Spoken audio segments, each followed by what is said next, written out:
Sarah Miller was sentenced to life imprisonment for poisoning a customer, but minutes before the execution of the sentence, her 8-year-old daughter showed a video on her phone that shocked everyone. Sarah never complained about life. She was used to fighting for her place in the world and always believed that the most important thing was to keep working hard. Her little daughter Lily was her greatest joy and strongest motivation. Working as a waitress at the corner bistro, Sarah spent long hours on her feet, serving customers, listening to their requests, and smiling even at those who didn't deserve it. She tried her best because the more satisfied visitors, the higher the chance of getting good tips, and every dollar counted. The restaurant was located in the city center, attracting diverse clientele from business executives to blue-collar workers stopping by for lunch. Sarah knew how to approach everyone. "Sarah, you need to take care of yourself," her friend and colleague Amy often said, setting down a tray of clean dishes. "You work like a pack mule." "I work for Lily," Sarah invariably replied, adjusting her apron. "She should have everything I lacked as a child." Amy understood her friend, but still worried. "At least take a day off," she insisted. "Spend time with your daughter. Take a break." "Next time," Sarah would smile. But that next time never came. An ordinary evening at the restaurant didn't promise anything unusual. Guests came and went while Sarah rushed between tables, serving dishes and smiling. A middle-aged man in an expensive but slightly wrinkled suit entered the dining room. He sat at a window table and leisurely browsed the menu. "Good evening. What would you like to order?" Sarah approached, holding a notepad. "Something light but filling," the man said thoughtfully, running his finger across the pages. "Let's go with the fish and cream sauce." Sarah nodded and went to place the order. The man wasn't a regular customer, but looked as if he'd been there many times before. There was tension in his eyes, as if he was waiting for someone or worrying about something. When Sarah brought the order, the man looked at her more intently, as if wanting to say something but changing his mind. "Thank you," he said curtly. The man began eating while Sarah attended to other tables. A few minutes later, a scream shook the restaurant. "He's choking! Someone help!" Sarah froze when she saw how the man at the window table suddenly started coughing, grabbing his throat and gasping for air. His face quickly turned crimson, the veins on his neck bulged, and his eyes widened in panic. "Help!" he rasped, dropping his fork. Restaurant patrons froze, not understanding what was happening. Someone screamed, someone jumped up from the table, and the waiters exchanged horrified glances. But Sarah didn't lose her composure. She immediately rushed to the man, knelt before him, and following instructions she had once read, tried to help him. "Hold on, everything will be fine," she said, patting the man on the back, hoping he had simply choked. But the man only wheezed louder and then suddenly went limp, collapsing onto his side. "Someone call 911, Sarah shouted, beginning CPR. She pressed on his chest, trying not to lose rhythm, and then attempted mouth-to-mouth resuscitation. "Breathe, breathe," she begged, repeating the resuscitation actions over and over. But the man's body remained motionless. A few minutes later, the restaurant doors swung open and paramedics rushed in. "Stand back. We'll take over." One of the doctors quickly checked for a pulse. Then they proceeded with defibrillation. Short commands echoed in the room, accompanied by the sound of the device. "Clear, again!" But the man wasn't responding. After several minutes, the doctor exhaled heavily and shook his head. "Time of death, 2:23 p.m. Sarah covered her mouth in horror, feeling cold spreading through her body. She had just witnessed someone die before her eyes. The next moment, her gaze crossed with that of the restaurant owner, Robert Davis. And in that look, there was no shock, only something strange. Only then did Sarah realize that something terrible had happened, and the consequences would be irreversible. And then the nightmare began. "What happened?" Sarah asked, trying to comprehend the situation. She was in shock, but no one was listening to her. "He was poisoned," one of the doctors grimly stated. "Judging by all indications, there was poison in the food." Police officers quickly took control of the situation, questioning witnesses and beginning to examine the scene. "Who served the food?" asked a tall officer in uniform. "I did," Sarah suddenly answered. The woman froze. "I just brought the order. I didn't prepare the food." But the police were already writing down her name. The restaurant owner, Robert Davis, frowned at what was happening. "I demand a thorough investigation," he said. "Our restaurant is not at fault for this incident." But with each hour, the situation worsened. Soon, two police officers approached Sarah. "Miller, you're under arrest on suspicion of murder." "What? But this is a mistake," she exclaimed. But her words didn't matter. They were already leading her to the police car, and her colleagues looked at her in horror. Only Amy, standing at the restaurant entrance, whispered, "I'll prove your innocence." Sarah sat in a cramped interrogation room trying to understand what was happening. Her heart was pounding wildly, and her palms were covered in cold sweat. This was a nightmare, a real nightmare from which it was impossible to wake up. Across from her sat a detective, a man in his 40s with a tired but attentive gaze. He flipped through papers without looking at her, then finally raised his head. "Sarah Miller," he began, "do you understand what you're being accused of?" "This is some kind of mistake," Sarah exclaimed. "I just served the order. I didn't even prepare the food." The detective smirked. "We found traces of poison on the man's plate, as well as on your uniform." "What?" Sarah turned pale. "Your uniform was sent for analysis, and they found traces of the same substance that was in the deceased's food," the detective calmly reported. Sarah shook her head in disbelief. "That's impossible. I didn't touch anything." "Then how do you explain it?" He leaned closer. "Maybe you had a motive. Did you know this man?" "No, I saw him for the first time." "Think carefully. Maybe he threatened you or your daughter?" "No, not at all." "Then why was the poison on your uniform?" "I don't know. I was set up." The detective observed her silently. "All right," he finally said, closing the folder. "Until we complete the investigation, you'll remain in custody." Sarah felt the ground disappearing from under her feet. "And my daughter?" she whispered. "Social services will take care of her," the detective replied indifferently. These words hit harder than the arrest itself. When Sarah was taken to a cell, she still couldn't believe what was happening. There were already several women there. Some looked at her with curiosity, some with indifference. "New one?" one of them asked hoarsely. Sarah didn't answer. She just sat in the corner, covering her face with her hands. She didn't know how much time had passed. Hours, days, everything blurred together. And then a lawyer came to see her. "My name is Michael Stevens," introduced an elderly man in a formal suit. "The court appointed me to your case." Sarah raised her eyes to him, filled with despair. "I was set up," she whispered. "Do you believe me?" The lawyer sighed. "My job is to defend you, but honestly, your situation is complicated." "I didn't do this." "They found a convenient suspect. You served the food? Poison was found on your uniform?" He shook his head. "We need something that will prove your innocence." "How can we do that?" "Find the real criminal." But how? Sarah didn't know. Meanwhile, at the Corner Bistro, its owner Robert Davis sat in his office watching the news. Sarah had already become the news of the day. "Everything's going according to plan," he smirked, turning off the screen. Lily clung to Amy, sobbing. The little girl couldn't believe her mom had been taken away. She spent her first night in a children's home, curled up alone on a narrow bed. She was surrounded by strange children, and the room smelled of something sour and dusty. Lily barely slept, constantly waking up from the quiet sobs of other children and her own fear.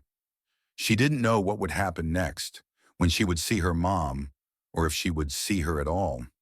The next day, she was called to the administrator's office. Amy was standing there.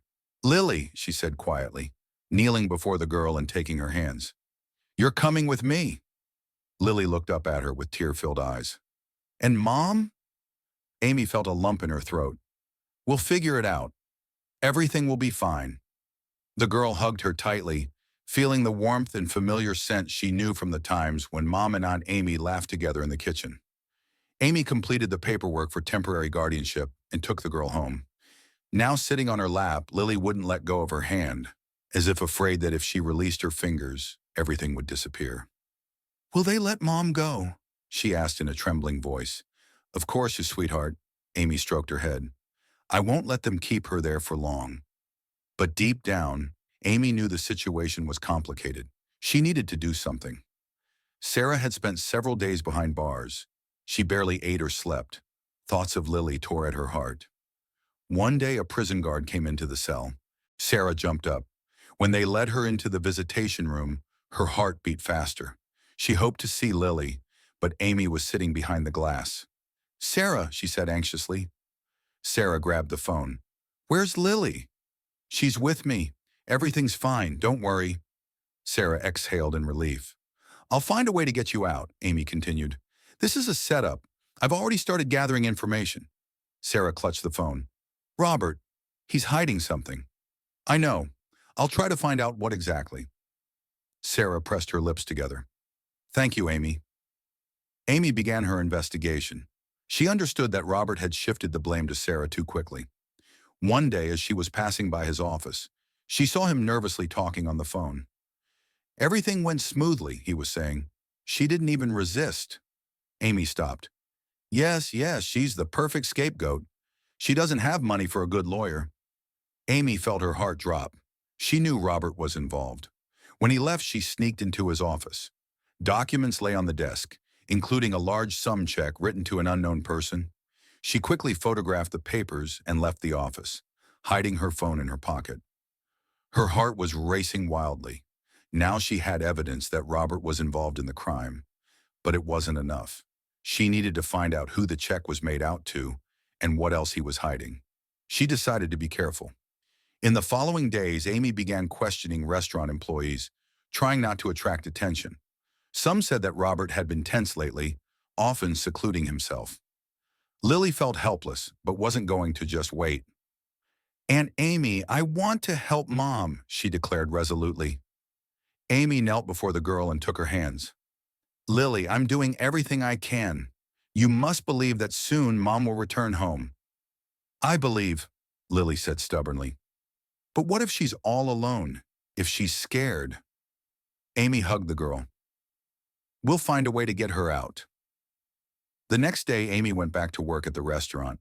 She had been working as a waitress for several years and knew that if she wanted to help Sarah, she needed to find at least some evidence of her innocence. Her thoughts constantly returned to that evening. She remembered her friend's bewildered face, the dead client on the floor, and Robert's cold gaze, who almost immediately found someone to blame. All of this troubled her. Amy watched Robert. As usual, he sat in his office, emerging only when absolutely necessary. Sometimes chefs or managers would go in to see him, but more often he just closed himself in and worked on his laptop. Amy tried to act normal, but it wasn't easy.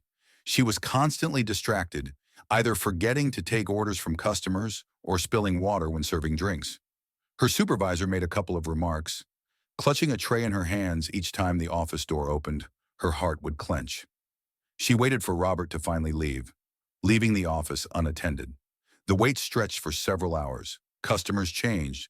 The restaurant hummed with voices, but Robert still didn't leave his place. Amy was beginning to lose patience when suddenly she saw him get up, take his phone, and go out without turning off his laptop. A chance. Amy quickly looked around and, making sure no one was watching her, silently slipped into the office. The room smelled of expensive coffee and leather furniture. On the desk stood a laptop whose screen was still glowing. Robert was clearly in a hurry because he hadn't even locked the system. Amy knew she only had a few minutes.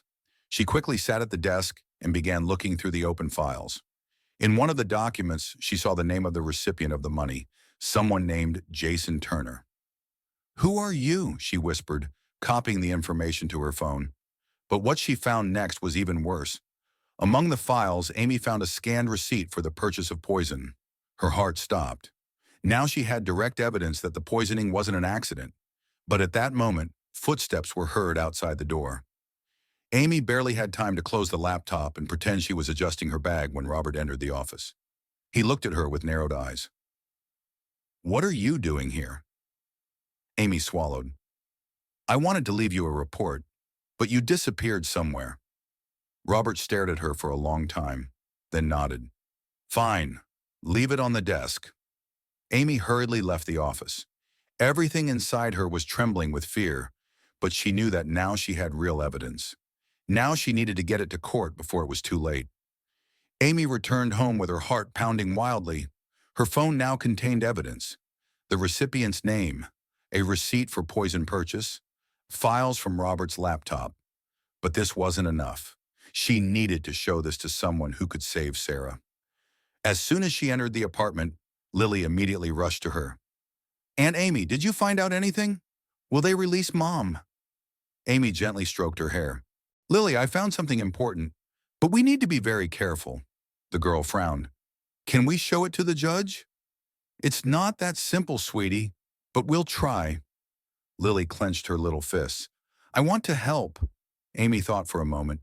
She understood she was risking involving a child in such a dangerous situation. But what if Lily herself presented it? It would make a huge impression.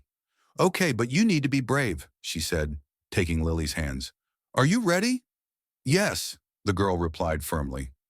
The next day, Amy and Lily went to Sarah's lawyer. He didn't hide his skepticism when he saw them. "Have you found something new?" he asked tiredly. Amy handed him her phone. "Here's evidence that Robert Davis bought poison and transferred money to a man named Jason Turner. This means the poisoning wasn't an accident." The lawyer looked at the screen doubtfully, but then his eyes widened. These are indeed serious clues, but they need to be properly presented to the court. "Let Lily do it," Amy said firmly. "What?" The lawyer was astonished. "She's Sarah's daughter. She's innocent. She doesn't lie. If a child comes before the court and presents this evidence, it will have an effect." The lawyer hesitated but then nodded. "All right, we'll do it." From early morning, Sarah was torn apart by anxious anticipation in the prison cell where she was held before the trial. She could barely close her eyes. Thoughts spun in her head without stopping. One by one, fragments of events from recent days surfaced. She remembered that evening at the restaurant, the expression on the dying client's face, visitors, and Robert's icy gaze, who almost immediately found someone to blame. All of this seemed like a terrible dream from which she couldn't wake up. She knew her chances were practically non-existent. All the evidence presented by the prosecution spoke against her. The defense was weak. Her lawyer, although trying to support her, didn't inspire confidence. Sarah accepted the inevitable. She would be imprisoned, possibly for many years. When it was time to go to the courtroom, her heart was pounding in her chest. Guards escorted her from the cell, put handcuffs on her, and led her to the courthouse. Every step felt heavy, as if she was walking toward the end of her life. The courtroom was filled with people: journalists, curious onlookers, and a few familiar faces from the restaurant. Sarah scanned the crowd, desperately searching for Amy and Lily, but couldn't find them. Her heart sank even further. The trial proceeded swiftly.